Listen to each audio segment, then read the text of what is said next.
Subscribe करें और bell दबाएं ताकि कोई खबर रह न जाए।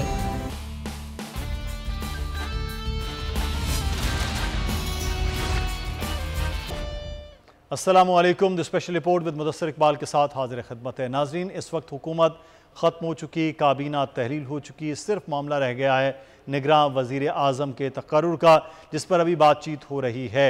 और अब जब भी असम्बलियाँ तहलील होती हैं और उसके बाद इलेक्शन के लिए जब बात होती है तो 90 दिन या 60 दिन का जो एक आइनी तरीक़ाकार है उसके मुताबिक इलेक्शन होते हैं। लेकिन अब की बार जाते जाते हुकूमत ने जो मरदमशुमारी की है उस पर अब इलेक्शन कमीशन को हल्का बंदियाँ करना है और हल्का बंदियों के लिए उन्हें वक्त दरकार होगा। और अब आइन जो है एक जानिब कहता है कि 90 दिन में इलेक्शन, दूसरी जानिब आइन के ये भी आर्टिकल 51(5) ये कह रहे हैं कि हल्का बंदियों के मामला। तो ये किस तरह से चीज़ें आगे बढ़ेंगी आज हम ये जानने की कोशिश भी करेंगे। साथ ही साथ इस वक्त निगरान हुकूमतों के मामलात हैं उस पर भी हम सियासी जमातों का मौक़िफ़ लेंगे। हमारे साथ इस वक्त काजी सलीम साहब, फॉर्मर एडिशनल सेक्रेटरी हैं इलेक्शन कमीशन। बहुत शुक्रिया काजी साहब आपके वक्त का। और हमें ज्वाइन किया इस वक्त सरवर बारी साहब ने, साबिक जो हैं वो चीफ रहे हैं फाफन के। बारी साहब का इलेक्शन के मामलात उन चीज़ों पर बड़ी गहरी नज़र होती है। बारी साहब बहुत शुक्रिया सर, आप हमारे साथ मौजूद हैं। और कुछ ही देर में हमें ज्वाइन भी कर रहे हैं कमरजमान कायरा साहब, पाकिस्तान पीपल्स पार्टी के रहनुमा, और सैयद मुजम्मिल शाह साहब भी हमारे साथ मौजूद होंगे, सीनियर सहाफ़ी और तजज़ियाकार। सबसे पहले बारी साहब आपसे आगाज़। सर, ये आइन एक जानिब कहता है कि 90 दिन इलेक्शन, दूसरी जानिब हल्का बंदियों के मामलात भी हैं क्योंकि एक आइनी इदारा है, उसने अप्रूवल दे दी है मरदमशुमारी के नताइज की। तो फिर आइन की एक चीज़ पीछे जाए एक आगे आए, ये कुछ हमारे जैसे तालिब इल्म समझ नहीं पा रहे हैं। तो भाई साहब अब ये क्या होगा आइनी तौर पर? देखिए, पहली बात तो ये है कि बाज़-औक़ात जो दो हकीकतें हैं वो क्लैश करती हैं। जैसे 90 दिन में इंतखाबात होने लाजमी हैं और अब चूंकि CCI ने जो है वो फैसला दिया है कि नई मरदमशुमारी के नताइज के मुताबिक जो है वो नई हल्काबंदियाँ भी होंगी। तो पहले तो हमें इसको देखना है कि कौन सी बात ज़्यादा अहम है। मेरी नज़र में 2000 जो अभी 23 का मरदमशुमारी की गई है उसकी एक तो जो CCI का जो अप्रूवल है वो मशकूक है, क्योंकि दो जो चीफ मिनिस्टर हैं दो सूबों के, खैबर पख्तूनख्वा और पंजाब के, उनकी तो जो केयर टेकर होने का जायज़ियत है, जो उनकी लेजिटिमेसी है वो तो ख़त्म हो चुकी है। सही। और इसलिए मैं समझता हूँ कि इसकी कोई लेजिटिमेसी नहीं है कि जो नई मरदमशुमारी जो है उसके मुताबिक जो है वो नई डिलिमिटेशंस की है जो बाकी है। अब दूसरी जो है बात है कि जी 2 दिन पहले 3 दिन पहले जो है वो असेंबली डिज़ाल्व करके 90 दिन जो दिए गए हैं, इसके पीछे भी मेरी नज़र में एक मालीफाइड इंटेंशन है कि असेंबली 2 दिन में हो जाती तो वो पूरी मुद्दत हो जाती है। अभी तो उसकी मुद्दत पूरी नहीं हुई। तो इसलिए मैं समझता हूँ कि बुनियादी मकसद बुनियादी तौर पर यही है जो इस वक्त की रूलिंग कोalition है कि इलेक्शन को जितना तूल दिया जा सके वो हम दे सकें, ताकि जो महंगाई और बाकी लोगों के अंदर एक एंगर है, गुस्सा है, और जो ये जो PDM की हुकूमत है उसकी जो पार्टियों के खिलाफ है उसका इजहार आप बार बार देख रहे हैं। अभी हवेलियाँ के और जो मथुरा में बाई इलेक्शन में उसमें जो नताइज आए हैं वो आपके सामने। तो मेरा बुनियादी नजरिया है कि ये जो मामला है सारा जो है वो लेजिटिमेसी का इशू है और वो कंट्रोवर्शियल हो जाएगा इलेक्शन, और इसलिए जो है ये किया जा रहा है। सही। अब ये है कि चूंकि जो नताइज निकल के आए 2017 के सेंसस के और 2023 के सेंसस के, उसमें सूबों के दरमियान कोई पॉपुलेशन का कोई इजाफा नहीं किया। जो प्रोपोर्शन है सूबों का वो वही है तकरीबन 2017 वाला। तो इसलिए इलेक्शन कमीशन जो है उसको चाहिए कि वो नई हल्का बंदियां मत करे, क्योंकि अगर सूबों के दरमियान जो है वो आबादी में के तनासब में कोई फर्क नहीं पड़ा तो जाहिर है सीटों का इधर से उधर होना भी मुश्किल हो जाएगा। अब सूबों के अंदर मामला हो सकते हैं और वो जो है उसकी वजह से कंट्रोवर्सी मजीद पैदा हो सकती है।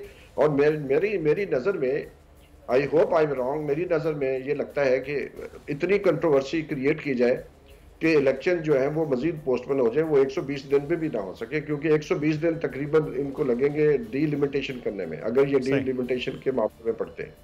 ठीक है, बिल्कुल सही बारिश साहब, आपका कानून नुक्ता जो आ गया, लेकिन काजी सलीम साहब, क्या इलेक्शन कमीशन जो है वो आइनी तौर पर पाबंद हो जाता है कि जब एक आइनी इदारा है CCI, उसने अप्रूवल दे दी है कि हल्का बंदियाँ लाजिम या वो हल्का बंदियाँ ना भी करे तो इलेक्शन की जानिब जा सकता है? क्या इस पर जो इलेक्शन कमीशन का आइन है वो क्या कहता है और आइन पाकिस्तान क्या कहता है? पहले आइन पाकिस्तान की बात करते हैं जी। सरवर बारी साहब ने आर्टिकल 51(5) का हवाला दिया है। उसमें ये लिखा हुआ है कि जब सेंसस की ऑफिशियली पब्लिश हो जाती है सेंसस, तो उसके बाद सीटें एलोकेट होती है। एलोकेट करना सीटों का ये इख्तियार इलेक्शन कमीशन का नहीं, ये पार्लियामेंट का, और ये कॉन्स्टिट्यूशन में अमेंडमेंट के जरिए ज़ाहिर मौजूदा हालात में ये मुमकिन नहीं है। इसके बाद दूसरा हिस्सा इसका कि इलेक्शन कमीशन का रोल क्या है।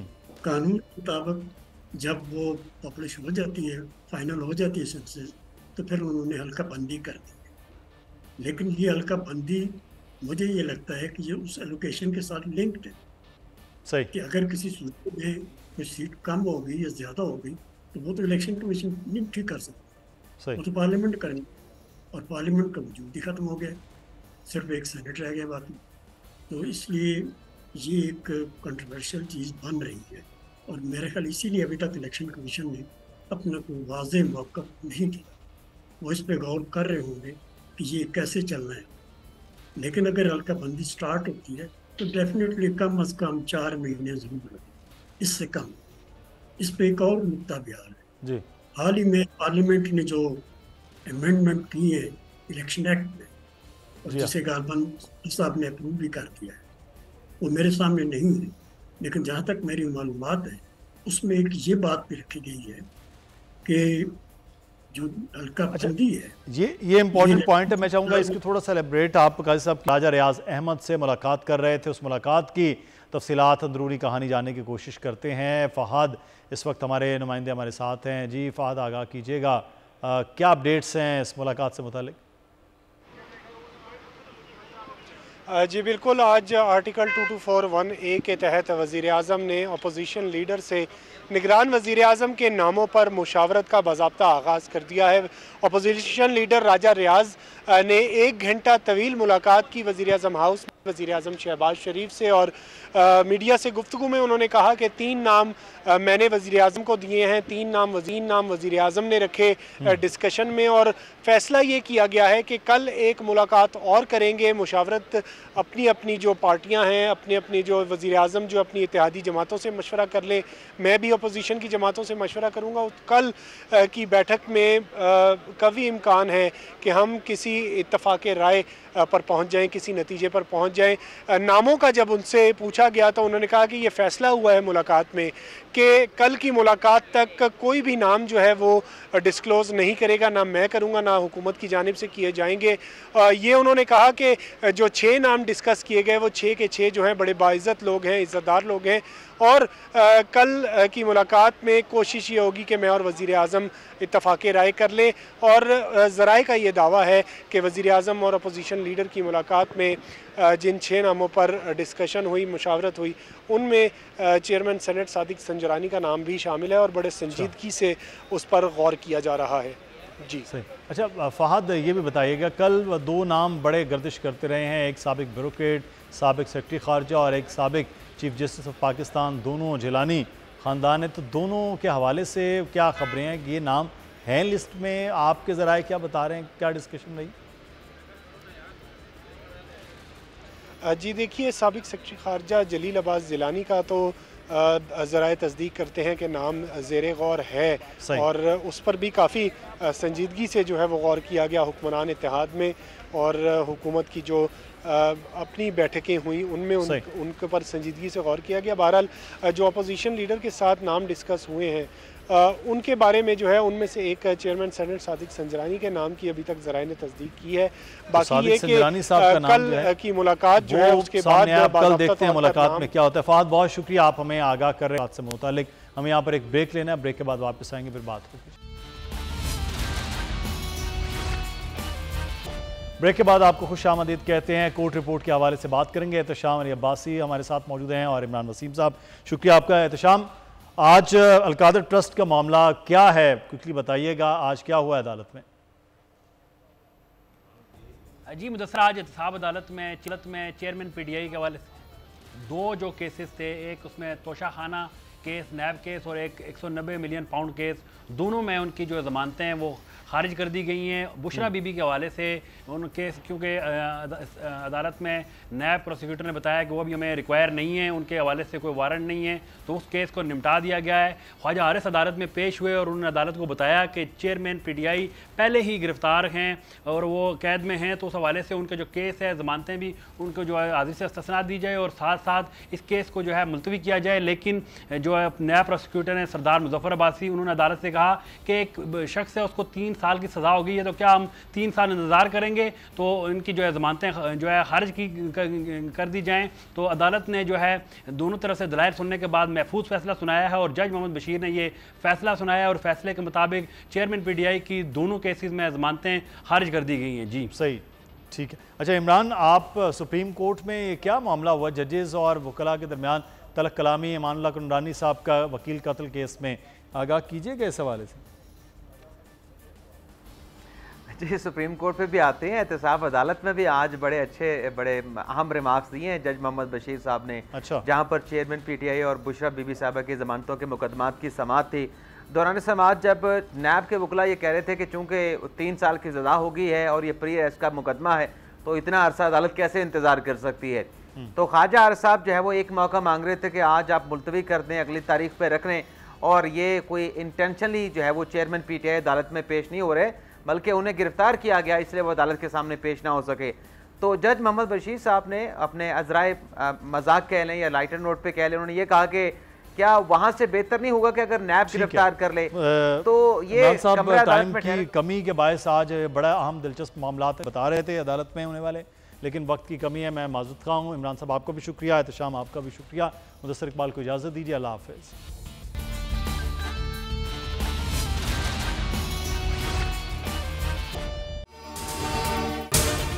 अगर आपको ये वीडियो पसंद आई है तो सब्सक्राइब कीजिए और बेल आइकॉन को प्रेस कीजिए। तारीख का अमीन,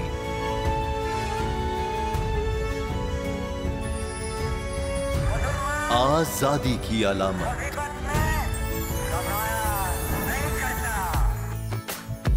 हुस्न का आईनादार, फिक्र नजरिए की अक्कास, सरफराजी का गवाह, यानी हम सबका निगहबान पाकिस्तान।